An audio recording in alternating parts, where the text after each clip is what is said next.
তো বন্ধুরা দেখতে পাচ্ছ আমরা এখন রেলিং এ যে রাউন্ড বিটটা হয় সেটা পাইপের মাধ্যমে করছি।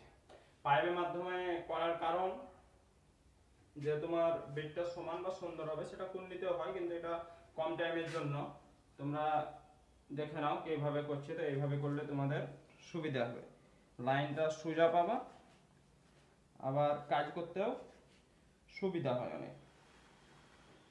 একটু কুন্ডিতে ঠিকঠাক করে নিতে হবে, যেমন ধরো এটা হলো কুন্ডিতে, এগুলোকে ঠিকঠাক করে নিতে হয়। তো এইভাবে তোমরা বিটটা করলে তোমাদের সময়টা লাগবে কম এবং তাড়াতাড়ি করতে পারবে।